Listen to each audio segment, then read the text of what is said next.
Keith, thanks for joining us. And Hi Tim, hi Jake. I bet you're glad I interrupted you there, aren't you? yeah, well, I suppose we're a bit warmer than you are as well.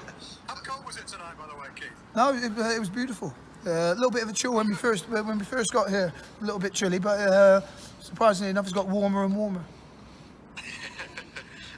Good point for you this evening, Keith, especially away from home.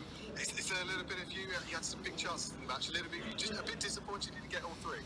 Yeah, I think first and foremost, again with the introduction of the new loan players coming in, second opportunity to perform. Obviously, then missing Mikel Miller and Jack Salby, arguably you say bright sparks in our performance earlier on in the game on Saturday against Lincoln. So again, slight readjustment, but again I think that shows the strength of what we're trying to create within the squad. That you can miss two players from Saturday and today finish the game on the front foot and looking if anything, the team that we're going to go and score. If you'd had 10 more minutes out there, you might have created that golden chance to win the game. You were much the stronger finishers. Yeah, and again, I think probably, or arguably, you'd say the best chance of the game felt around Edmondson in the first half. Loved the movement and the build-up play leading on to that, and then you're thinking, hey, I never criticise strikers that get opportunities, because the work that goes in for him to get that opportunity was very good. His movement, he made a decision because the goalkeeper was coming and committing himself. You've got to say good decision making by the goalkeeper last minute. He stood up and held his ground. But again, nice to get the centre forward in behind them. And again, I think the more the game went on, the slight change in the formation. I thought we got more dominance, protected the ball better, used the ball better, and got into some good crossing positions. And as the game was going on, we were getting more and more looking like we were the team that were going to get something out of the game. And you alluded to it earlier, Keith. A switch back to the back three and or the back five, however you want to see it. What was the thinking behind that? Was it a personnel reason, or did you see something in Fleetwood? Well, again, I think it's about our personnel and giving us a platform and a base to work from, which I think is vitally important when you're trying to build confidence, you're trying to build momentum. Some people may start, or some coaches may start from the front. I start from a platform of I back me goalkeeper, I back me back three, and again, introduction of a new wing back, and we've all been waiting for Millsy to come back. He's had a long period of time out playing Saturday, Tuesday. Slightly makes it a little bit easier for him when he knows he's got another man inside him, and then it's a case of then trying to utilise his left foot and his experience just to keep him out there as long as we could. So it's pleasing to get Millsy through another good bank of minutes. Good to have Fraser coming back into the fold. The lad's been chomping at the bit and has been waiting for his opportunity again, which is pleasing. Again, if your starting point is a clean sheet away from home, not a bad starting point. And then, as we say, the longer the game was going on, the more it looked like we were getting a good foothold in the game and we were on the front foot. And sorry, Jake, Peter Kyoso at the right wing back tonight. He really hit the ground running for you.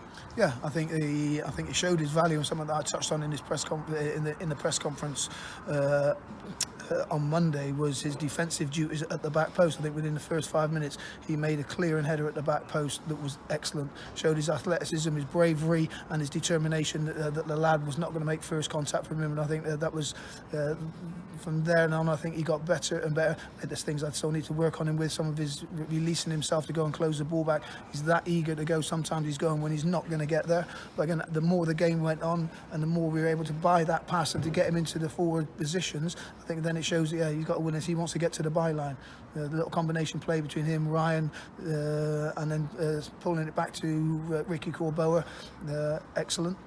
Something that we've been trying to work on, even though working on it yesterday, we were on the pitch, had 4 inches of snow, so there's not really a lot of work that we can do, but the ideas were planted in there, even though we're getting hit with a few snowballs as well along the way. And Keith, at this point, it takes you out of the bottom four, and this game is exactly the halfway point of the season. What's your assessment of the season so far?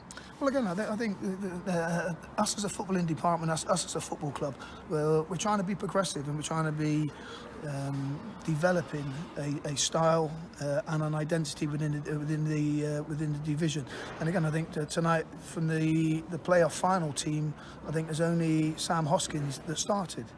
And again, we had a shorter transfer window than most people, and then it's a case of then formulating a squad, and to only have one team that gained us promotion at Wembley last year starting tonight shows the amount of work that's gone on, not only on the within the recruitment and bringing in and players going on journeys out of the football club. When the players come in, there's a lot of work going on the training ground, putting down our ethos of how we want to play, integrating the players into the culture that we're trying to create at the football club, and that doesn't happen overnight. That's something that, time spent on the training grounds, time spent with the analyst, and again, we don't just identify a player and say, oh yeah, well he's a good player, we'll bring him in. There's a lot of work goes into it, because there's a game plan of how we want to play, and it's like getting the right piece of the puzzle that you want to fit in. And then you have to wait for the window to open, and then it doesn't happen overnight. You don't go, 1st of January, right, we go and get those. Sometimes the players that we've brought in now, we've been waiting for three weeks to get in, but the discussion started before the January window opened.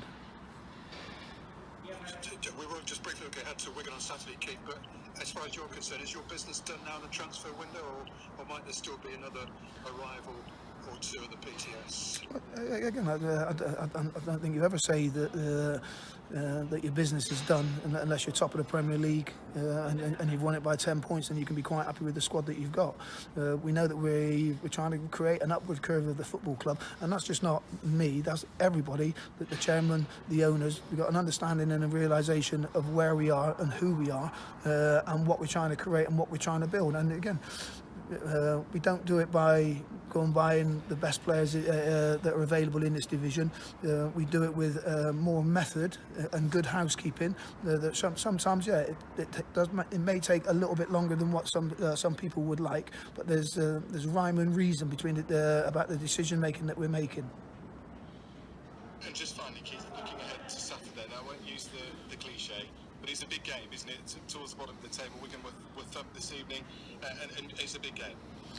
Well, again, I think every game that we're playing now is a big game. I don't know, the performance on Saturday was a big game at Lincoln. Yeah, okay.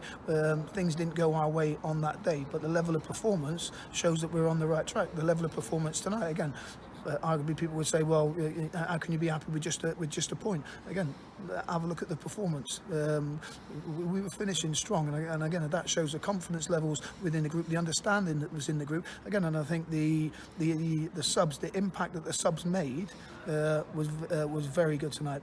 Benny, Ricky Corboa, Ryan Watson. I think Ricky's had 2 shots. Ryan Watson's had 3 shots. Benny's linked play up as well with a good understanding of what Ryan and Rosie were doing. So again, that's vitally important. Again, Fraser coming in, stepping in. He's been chomping at the bit. He's had a level of frustration because he's waiting, and then it's important. And he comes in, he puts in a performance. So again, as a defender, you come in, you put in a performance, you keep a clean sheet.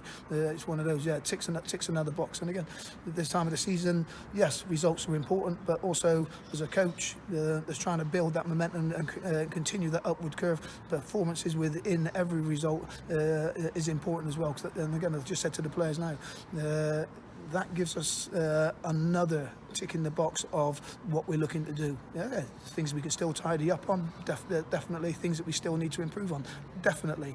But the players are on board with what we're trying to do. And again, I think there's an identity that's coming. That we've brought in good players, and the players that are here now, they know that there has been a lot of changes, and for the continued upward curve, we need to be on our game. Every training session we need to be on our game, taking on board information for not only from myself and the other coaches, but also from the analysts, because it's important, and successful clubs, they pay attention to that detail. Yeah, they absolutely do. Congratulations tonight, Keith. A good performance, and all the best for the weekend. Superb. Cheers, chaps.